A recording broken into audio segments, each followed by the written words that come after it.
All right. Welcome to another episode of Tell Us More About That. It feels like an eternity since we did this last time. I think almost 6 weeks. We had pushed out like 14 episodes, and Jen and I were like, can we maybe just call that like season 1 and take a little break? It was a lot. It was fun though. So we took a little hiatus just to focus on some other things, but we are getting up and going again. So our first guest on season 1.2. Wouldn't this be season 2? Season 2, sure. Our first guest back from our break is Kate Myers. So we are super excited about this conversation. We've wanted to have somebody on to speak specifically to child forensic interviewing, and that is Kate's area of expertise. So Kate, thanks for joining us. Thank you for having me.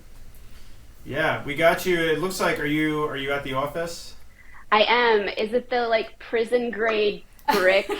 That's part of the clue. Yeah. That would be an interesting interior design choice if this was your house. The olive green really makes it homey. Yeah. I like it. Yeah, no, it's great. We were spending our morning. It is 10 a.m. on a Thursday morning with Kate. So thanks for taking time to chat with us today. No problem. All right, so I always leave it up to the guests to introduce themselves, just because you'll do yourself better service than I will do, I'm sure. So, Kate, would you mind introducing yourself for the audience? Sure. My name is Kate Myers. I am the forensic interview program manager at my local child advocacy center. I've been conducting child forensic interviews in some capacity for about the past 10 years. Oh, nice. Okay. So our audience it's a diverse group of, I would say for the most part, focused on people that are interested in just general topics under the psychology umbrella, but we have had a handful now of episodes that have been a little bit more geared towards interviewing. With that being said, though, I don't want to assume that everyone knows what a child forensic interviewer is. So if you could give us a little bit of kind of a layman's definition of what it is that a child forensic interviewer actually does. Yeah. So the forensic interview is an investigative interview, and it is conducted in a way that's developmentally sensitive, trauma-informed, and legally sound. And they are conducted within the context of a child abuse investigation. So it's when there's a concern that a child might have experienced abuse or witnessed crime or some other type of violence. And that's typically conducted by a neutral, trained professional in a designated setting. Okay, interesting. So you said you work at a child advocacy center, is that correct? Yes. Okay. Is that generally where someone would find the child forensic interviewers to be, or are they ever embedded in with a law enforcement agency, or how does that generally break down? So, yes. So generally, your child forensic interviewer is part of the Child Advocacy Center, which is typically, though not always, a nonprofit organization that's part of a multidisciplinary team in a given jurisdiction. Now, that can look really different depending on jurisdiction, depending on resources. The setup doesn't always look the same, but generally it is a designated trained professional, and best practice is that professional is a neutral person to the investigation. So not necessarily part of the investigative team. That being said, lots of people on the multidisciplinary team all around the country receive training in child forensic interviewing. The majority of them don't then go on to conduct forensic interviews, but many of them do. So you will see investigators with both law enforcement and child protective services who conduct child forensic interviews for their jurisdiction. Okay, well, I knew that there was training for child forensic interviewing. I actually didn't realize, or maybe I didn't just think about it as much of a traditionally trained detective getting, more of a specialization in child interviewing and kind of conducting those in-house. You had mentioned you guys being a neutral party a couple times. Can you expand a little bit more on why that's important? It's important to the defensibility piece, and it's also important to the setting the child up to be comfortable piece. So defensibility, we're looking at, do I have a say in the trajectory of this investigation? No, I am not determining whether or not a crime occurred. I am not this child's therapist. I am not determining whether or not this child needs to be removed or whether the caregiver is, doing what they need to do to keep this child safe. And so I don't have any part of the outcome. I have a very discrete role in this child's life. That also means that I can defend, I guess, the level of knowledge that I'm going to have about this child and about the family. And, I say, like, this is just my role. I don't have anything else to do with this kid or this family, right? That makes that process more defensible. When you're thinking about a child and who they're talking to and where they're talking to that person, the setting is extremely important. Ideally, kids are no longer being forensically interviewed in police stations, in their schools, in a room at their home. Like, we want them to be in a neutral setting, which is what a child advocacy center is. We want it to be child friendly, warm colors, comfortable seating. It is set up to be private and safe for kids. And so we don't want there to be any connotation for that child that they might get in trouble or, that somebody might be getting arrested or might be getting removed because we're at CPS. So the neutral part is really important. And I'm newer to working with children, but child advocacy centers are also newer for me. Just in general, we are in Wilmington, and I know that we have a child advocacy center here.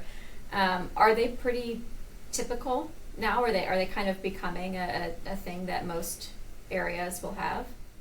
Yes. So the CAC model is a fairly recent way of responding to child abuse. It came out of, I think, the 80s. And the 90s is when things really started taking off. So it is a nationally and now internationally replicated model of responding to child abuse.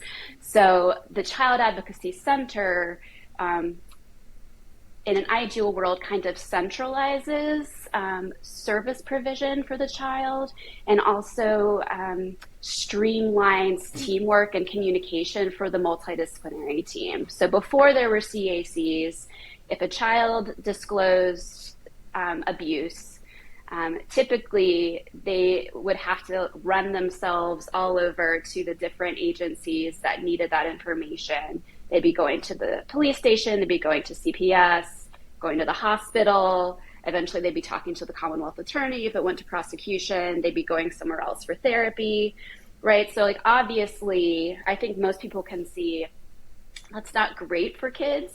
It's not trauma-informed to have a child have to say the same thing all over again, especially if it's about a traumatic incident.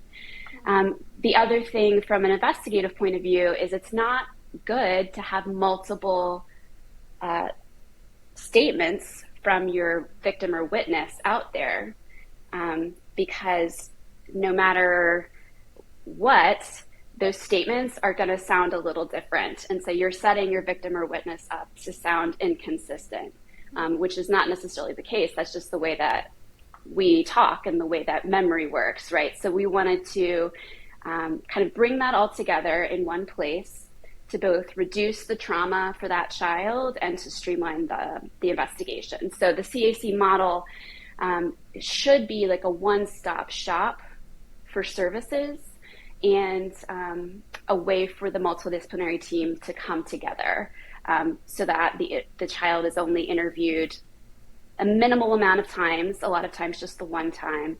They can receive services in-house, and everybody who needs that information can get it at the same time, and they can share information, work together. It makes for a stronger investigation and prosecution. So is your, and I think models might vary a little bit, but some might have like the I don't know, two-way mirror, or it's recorded, right? So is everyone sort of like in a separate room watching the same thing? Yes. Is that the team?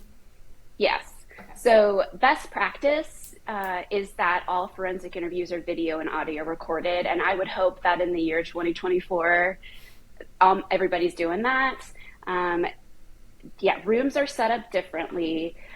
Most of the rooms that I've conducted interviews in were set up, with closed circuit television. So I'm in the room with the child, and it's just me and the child in the room. And then there is an observation room where the investigators can watch live, and that's where I'm going to leave. And check in with the investigators about 3/4 of the way through to see like what's not clear, what do you need me to go in and ask follow-up questions about, what did I forget to ask, and the investigators can also leave with a copy of that recording. That's not something that CACs typically retain, so that gets wiped from our system after 60 days. That's technically, in our view, the evidence of the investigators. Mm-hmm. That's awesome. Yeah, that's great. So when we talk about child of the child forensic interviewing, like what is the age range that you guys are really focused on? So we're talking about kids sometimes as young as 3 all the way up to 17. So the main types of cases that you had mentioned, like sexual assault, physical abuse, you just mentioned the human trafficking. Are those kind of the majority of the cases that you're getting involved with, or what does that breakdown look like? For lack of a better phrase, the bread and butter of child advocacy centers and of forensic interviews is child sexual abuse. And so that's going to be the majority of the cases that come through most child advocacy centers. And everything else kind of depends on the jurisdiction and your capacity. So I would say it is, I have seen, and it's absolutely appropriate for kids to receive forensic interviews when there's concerns of acute or unusual physical abuse. Certainly witnesses to violence, domestic violence, homicide, other types of community violence, kidnapping. When I was a federal forensic interviewer, the majority of those interviews were online exploitation of youth. So that was a lot of like sexploitation, child sexual abuse material.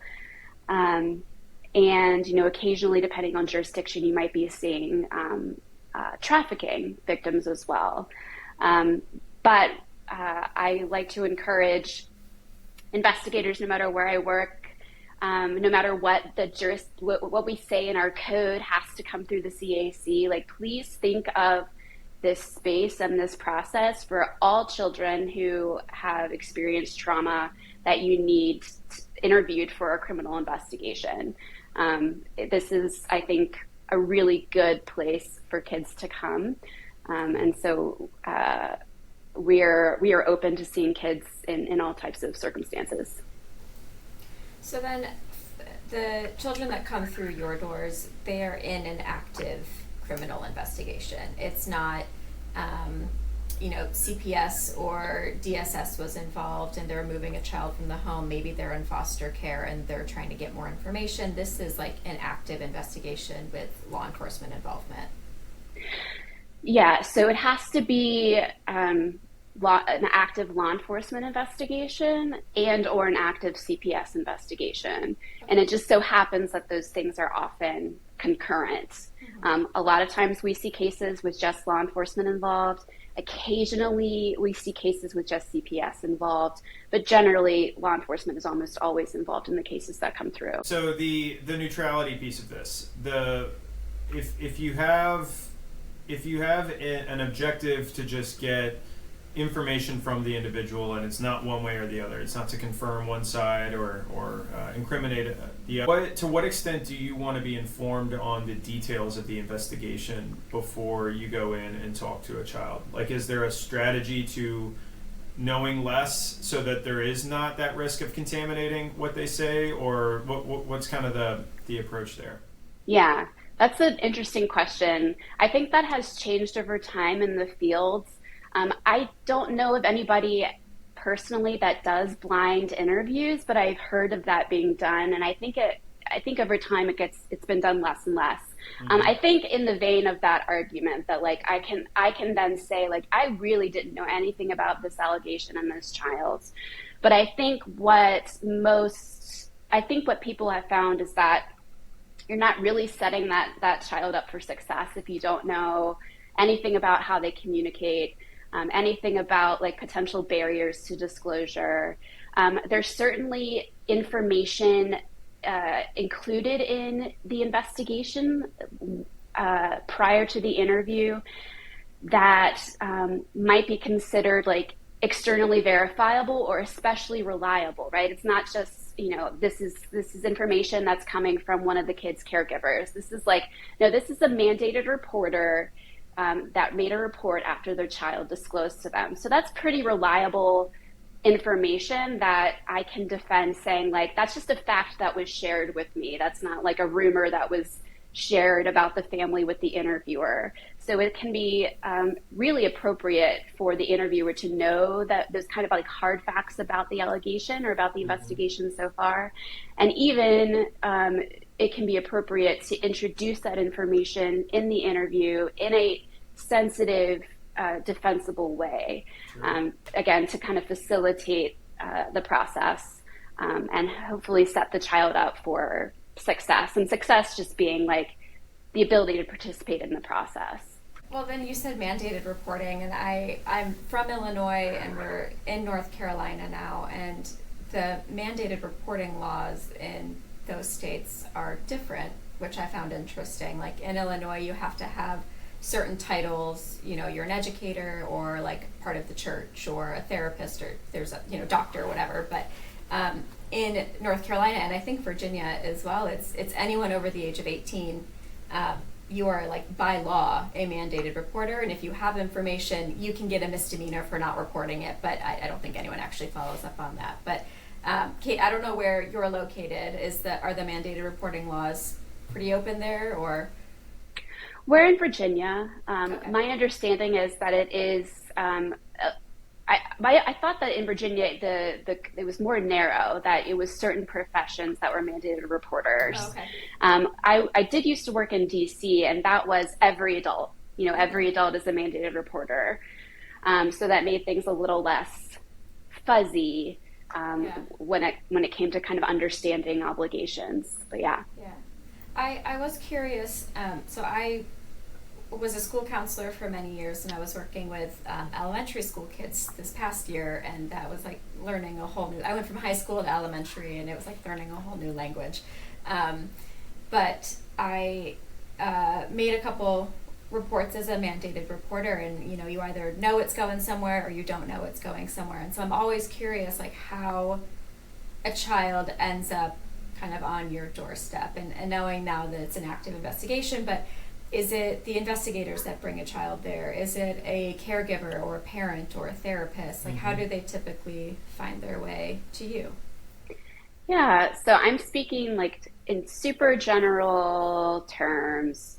So say that the child is at school and discloses to you, the school counselor, and you make that phone call to the CPS hotline. They're going to make a decision whether they're going to be screening it in for investigation or for in-home assessment, or they're going to be screening it out. It doesn't fall within the parameters of what CPS does.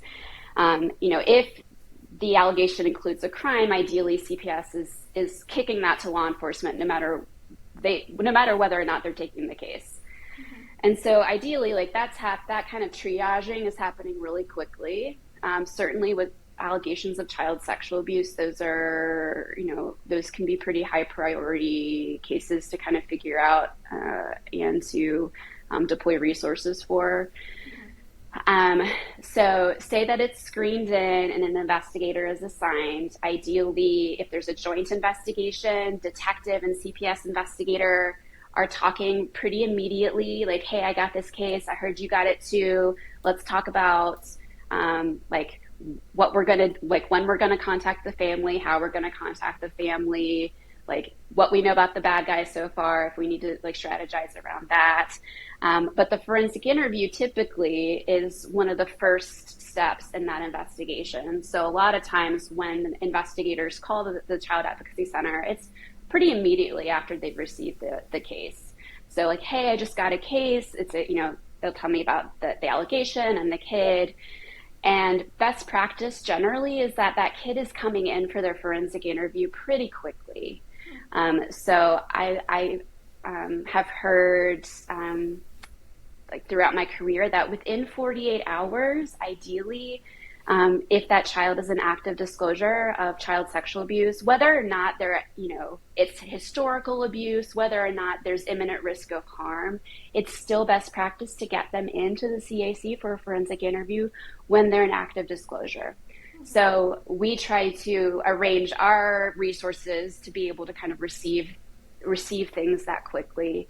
And we do a lot of training with our investigators to ensure that they're bringing kids in as quickly as possible.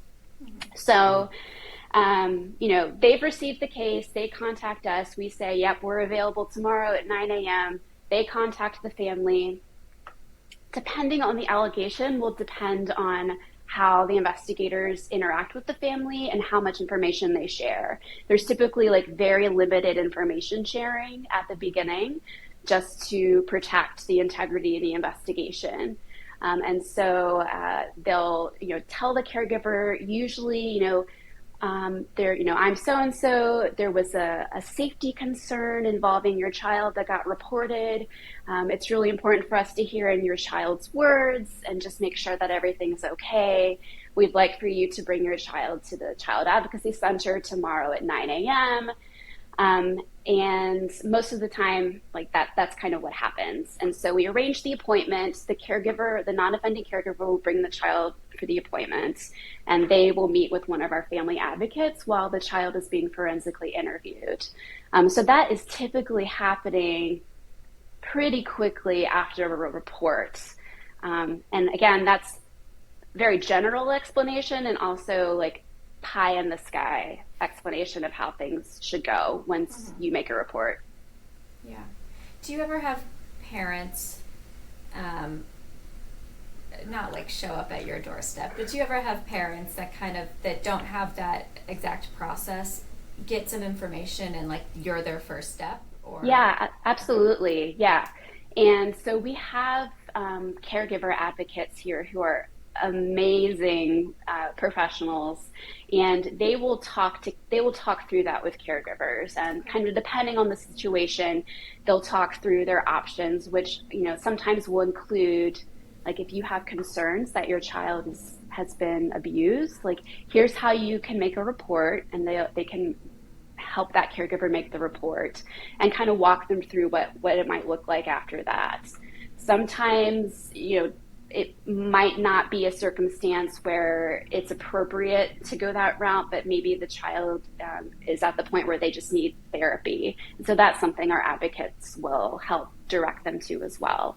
So, so we are absolutely used to being contacted by caregivers and by other people in the community and service providers, school counselors, teachers, just being like, hey, I have this situation. What do you think I should do? And we are more than happy to talk through that with people. That's good to know. Yeah. So I'll back it up a little bit, because then I want to get into kind of like a hypothetical interview type scenario. But if for children specifically, what are the elements and variables like within a kid that makes it so unique to have this type of intervention? Like what about interviewing a child is so much different from interviewing an adult?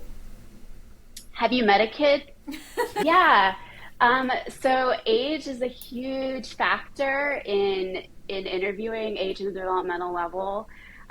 So not just the way that kids communicate, but the way that they store information and code information. Just age and development alone is a huge factor in how they might be able to talk to you about that. Kids who potentially experienced something traumatic when they were pre-verbal, they didn't encode that in a way that that included language. And so you have to be able to manage your expectations and know that the kids that experienced abuse pre-verbally might not be able to ever tell you with their language what happened.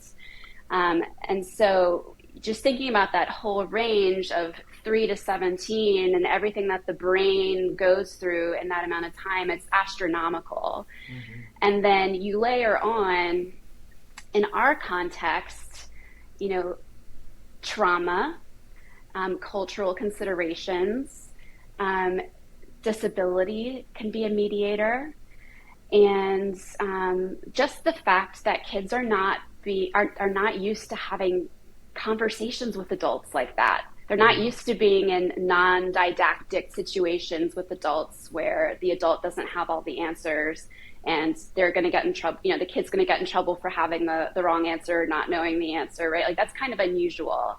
Mm-hmm. Kids are also not used to being asked to supply the level of detail that we often are asking them to give. And so it kind of takes somebody who knows how to kind of help the child get to the place where they're like, oh, she's looking for a lot of detail that I'm not used to being asked. Because if you think of the way that adults a lot of times interact with kids, they're not necessarily trying to elicit like long narratives, which is what investigators need.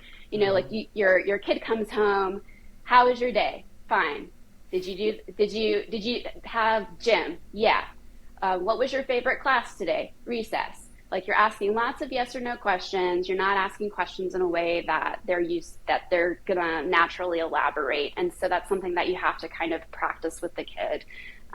So there's a lot of considerations. Mm-hmm. Yeah. Okay, that's perfect. So you touched on a couple things. The first is non-verbally being able to communicate to you as the interviewer what may have happened to them. Can you talk a little bit about some of the techniques to how you're still able to extract some of that information and experience from the child? Yeah, I'm sorry if that was not clear. The forensic interview process is for children who are able to communicate verbally one way or another.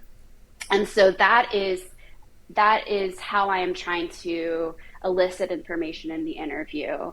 And if they're communicating in other types of ways, I need to be really careful that I'm not interpreting any behavior or anything else that they're doing in the interview. So the focus of the forensic interview process is that verbal communication. Yeah, so no, and that's a good distinction. So what I was getting at is, if something happened to the child before they were verbal, and you need them to be able to verbalize that, can you talk about like how do you cross that gap between getting them to articulate something that they couldn't articulate at the time when it happened? Yeah, I don't know if you can always anticipate crossing that gap. And so as a team, if there's an investigation, I think you have to talk about being really creative in how you're corroborating the allegation, because you might not be getting that statement from your victim. You might have to get your evidence in lots of other creative ways, which they should be doing for all cases, even when the kids are able to talk about what happened. But they might need to work even harder to kind of go around that. And then just thinking about the best interest of the child is, perhaps the only and like best next step for them is for them to participate in therapy. And if there's lots of therapy modalities, especially for children, where they're able to kind of process traumatic events non-verbally. So our therapists here are really good about doing some of that work with kids, play therapy, EMDR, in a way that can kind of,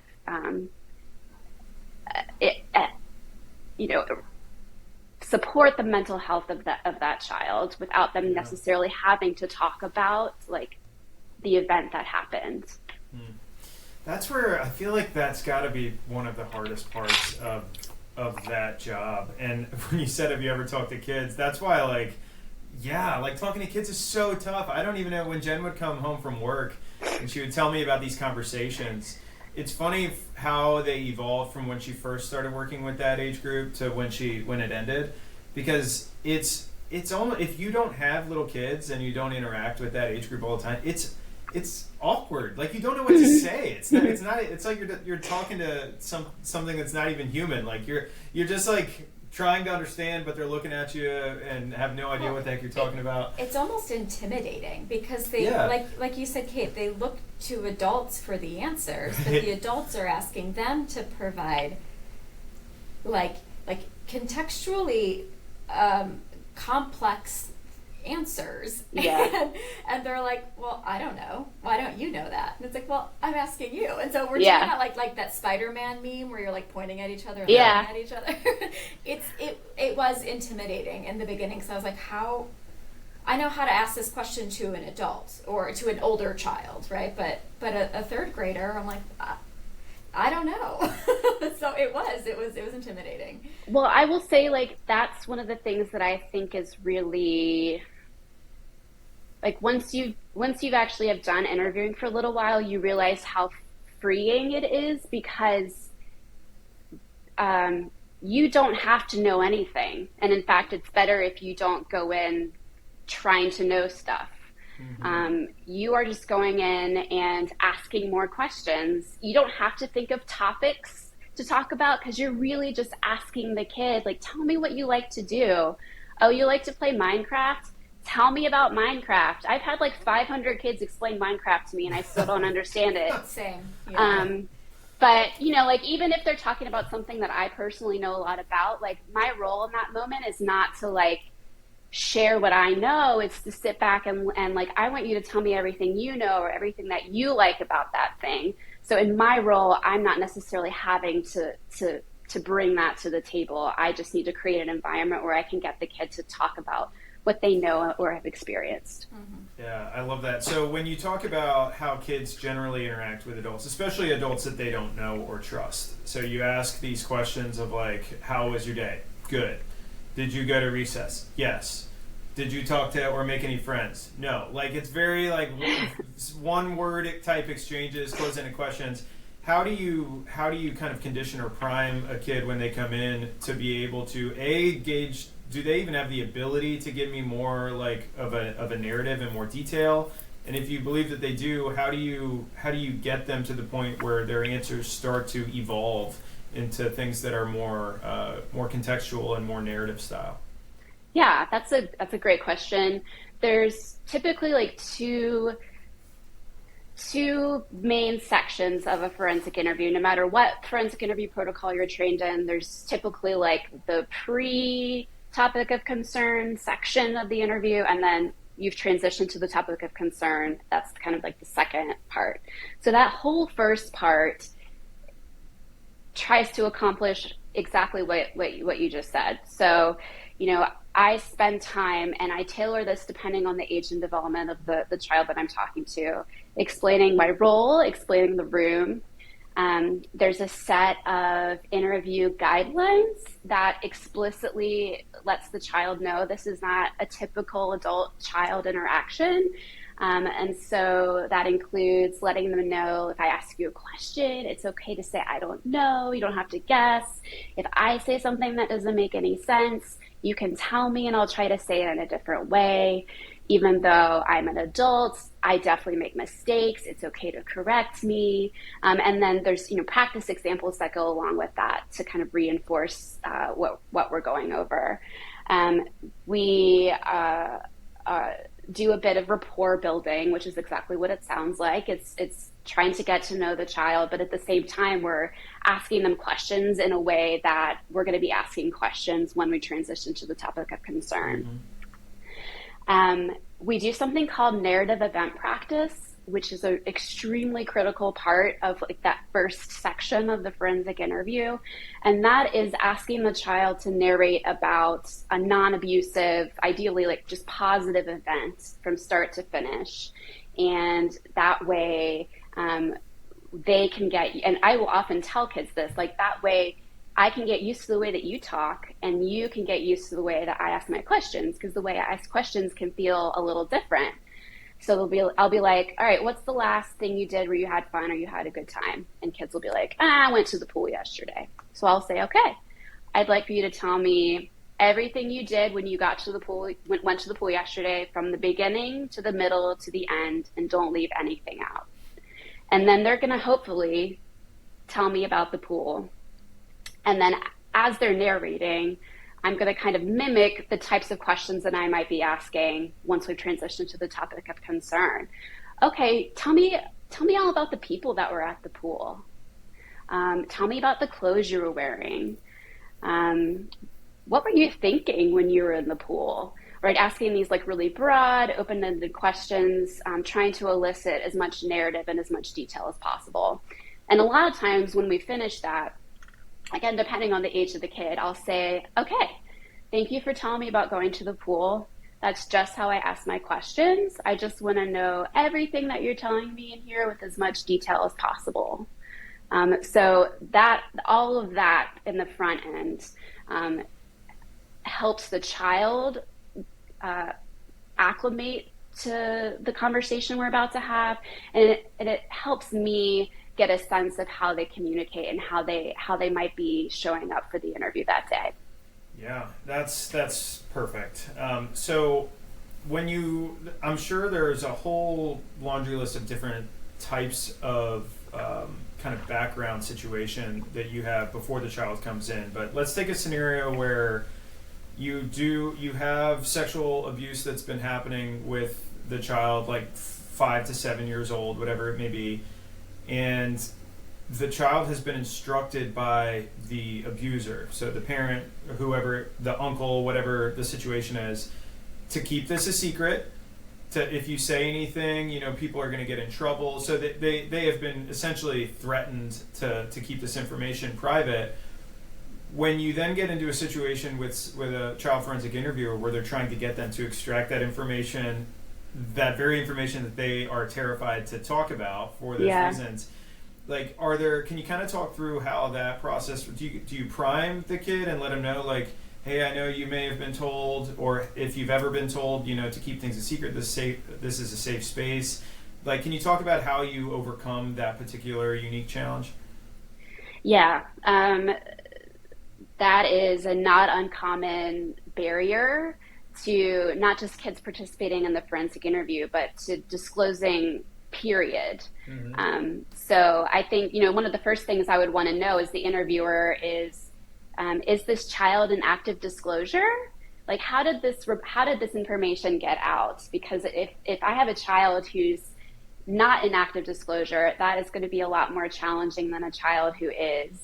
And so if the allegation came out accidentally or because there was some other evidence that got discovered, that's a lot different than a kid that decided to tell an adult, right? Sure. So in the interview, I'm able to do kind of a delicate walk of providing some social support. And that is supported by research in forensic interviewing, that if I can demonstrate some social support to the child, that can have positive effects on the interview. And I can do so in a way that's not leading or coercive or suggestive. So I can say things like, kids come to talk to me about all kinds of things. It's okay to say any kinds of things, to use any words. You're not going to get in trouble with me, or you're not in trouble with me today, and nothing that you tell me today is going to change that. I will oftentimes ask barrier assessment questions. I'll say, a lot of times when I talk to kids, they're feeling scared or worried about something. Is there anything you're feeling scared or worried about? And a kid might say, yeah, like I was told that if I talk about this, my mom's going to get in trouble. Mm-hmm. And all I can really do, like, I can't make any kinds of promises in that interview, but what I can do is just try to create a space to kind of explore those concerns with the child.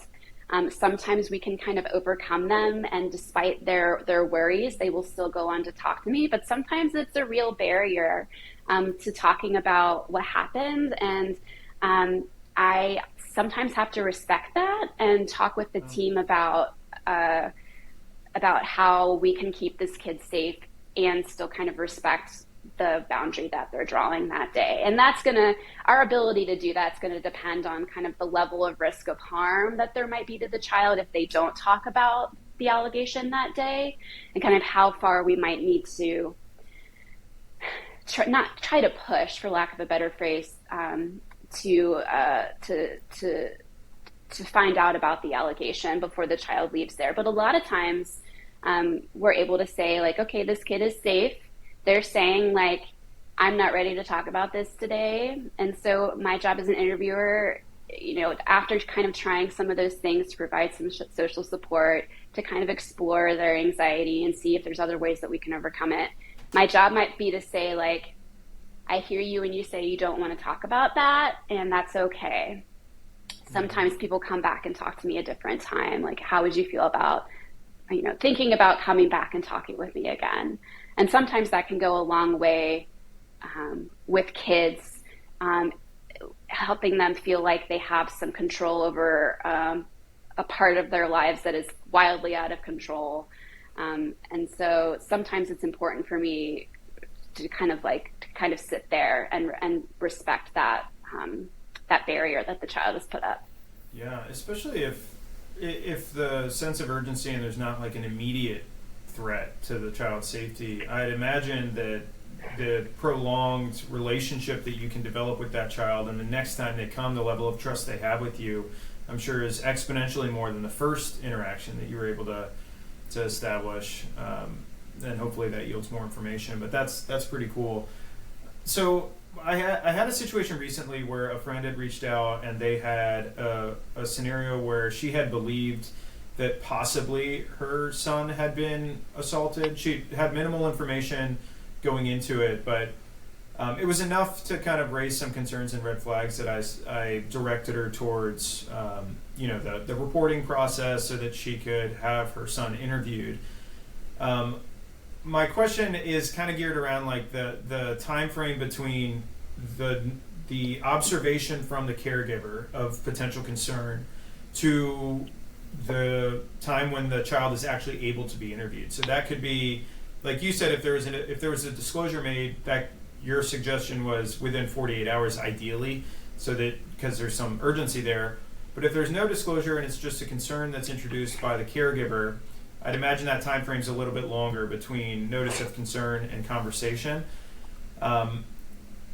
If you were to provide advice or consult to like the caregiver of things to do or really maybe to avoid during the time where they notice that there may be an issue to the time where they're able to get in and have their child interviewed by a forensic interviewer, what would your feedback be to kind of ensure that the child's memory, if there is anything that happened, is not contaminated? Like, would you instruct them, don't talk to your child about your concerns directly, don't have them interact with the parent that you believe may be involved in the abuse? Like, what does that look like? So first I want to say that the decision to interview quickly, the only factor isn't immediate risk of harm or has this kid disclosed. It's important for investigators to also consider, like, what exactly is the concern? How reliable is that source of information about the concern? How old is the child? Because if we're talking about a really young child, even if they're not an active disclosure, if we have a concern about like an observed behavior, you still want to get them in fairly quickly, because a 4-year-old, tomorrow was yesterday is 2 weeks ago. Like, it's important to talk to really young ones fairly quickly. So I just wanted to kind of say that too. And I will also say, like, I'm talking a lot about best practice, but that's not necessarily what everybody is able to do. It's not necessarily what multidisciplinary teams have agreed to in their like memoranda. So I just wanted to put that out there as well. Yeah. As far as advice to a caregiver, I think that, yeah, some of that is probably really helpful, not asking your child anything about the behavior or about the allegation. Certainly, if your child wants to talk about it, be a supportive, non-judgmental listener, as hard as that would be for a caregiver to hear, as non-reactive and as supportive as possible. And if there is an interview or something set up where the child is going to be talked to, try to set them up for success. So many caregivers still, like, even with some support and a pre-call from our advocates, will tell kids, like, we're going to the doctor tomorrow. And so, like, I'll be in an interview and kids will be like, are you going to check my teeth?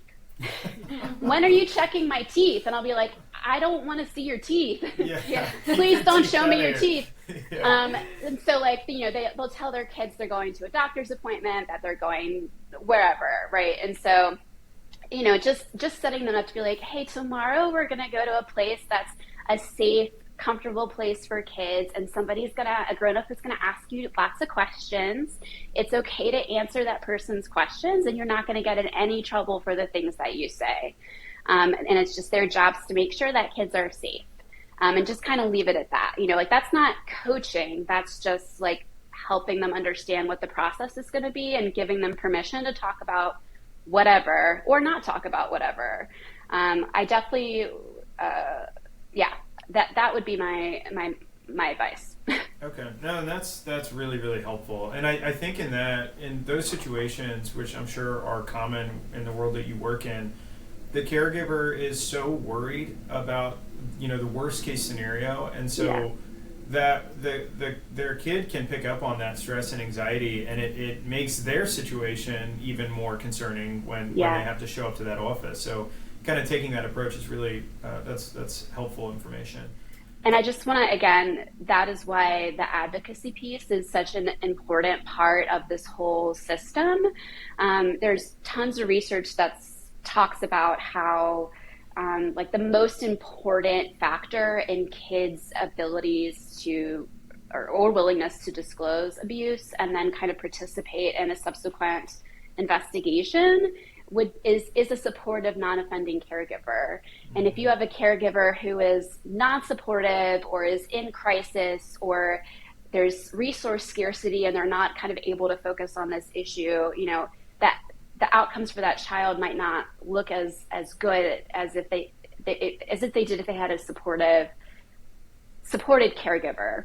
And so our advocates, like, that's their whole job, is to kind of receive that non-offending caregiver, provide a place where that caregiver can just, like, unload all of those worries, understandably, and hopefully they can kind of take some of that stress off the caregiver so that the child isn't feeling that. Yeah, that's great. Just had one more question with the situation of the interviewer and understanding what the role is of the interviewer, and that's to get the child comfortable so that you can get information to figure out if something's going on and stop whatever it is. It's got to be pretty difficult, though, at sometimes to recognize the job is not to influence the child's narrative, right? So if you have a caregiver and an offender, let's say, like, they both live in the same house, a husband and a wife, and one of them is the offender and the other one has concerns that they're assaulting their child. If the child has been coached in any way, like, so if the offender has said, you need to say this when they ask you this question, if you as the interviewer are picking up on, this isn't in line with, like, their communication style, this isn't in line with even, like, some of the vernacular that they're using that is outside of, like, the scope of how they've been talking to me, do you have a job to pry, like, to dig deeper and to assess whether or not you think that this came from the kid, or whether or not you believe that this information may have been kind of coached through them, or is that not up for where you guys would get involved? No, I think those questions that to kind of get at get at that are absolutely appropriate and I think are incorporated in most of my interviews. I would kind of include that under the umbrella of kind of source monitoring. Like, how do you know that? What makes you say that? I think it's appropriate to kind of ask that of a child, no matter whether or not you have coaching concerns. And so a lot of times I'm asking kids about like, is there anything you're not supposed to talk about today? Is there anything you are supposed to talk about today? How do you know X? What makes you think X? What made you decide to say XYZ to your teacher? Tell me all about that. So kind of exploring the context around disclosure or recantation or whatever the circumstances is absolutely appropriate. And it's kind of my job to kind of explore that, provide the child an opportunity to kind of explain from their perspective those different things. But it's not my job to interpret that. Okay. But it's absolutely, like, I think it's super critical to ask those types of questions in the interview. Yeah, and that's before we hit record, we were talking about like assessing credibility statements from kids, and that's kind of what I was getting at. Like, if somebody says something that kind of raises some red flags with you, what you just said is perfect. Like these source coding questions of, well, can you tell me a little bit more about what makes you feel that way, or what made you say that? Because then you can say they said it, and then they actually supported it with this type of statement. So that's a really I'd imagine critical part of kind of validating some of the disclosures that kids make. Yeah. Yeah. Kate, I know we're out of time and want to be mindful of that. Is there anything about child forensic interviewing or the role or kind of what you do day to day that we didn't touch on that you want to share or talk about? I don't think so. I know, Tony, you mentioned you have folks in law enforcement as part of your audience. You have folks maybe in like as private sector investigators in your audience. I just want to reiterate that if you have concerns about a child, and when I say child, including teenagers, report it. Don't interview them. Let kind of the professionals intervene. Hopefully, if it's needed, they'll be forensically interviewed. Yeah, it's really, really good advice especially for people that they've been trained in doing interviews, but the interview training is not a like generalized, okay, you went through a 2-day class, you're good to go, you can talk to anybody. That's probably making a more dangerous encounter than a more helpful and productive one. So yeah.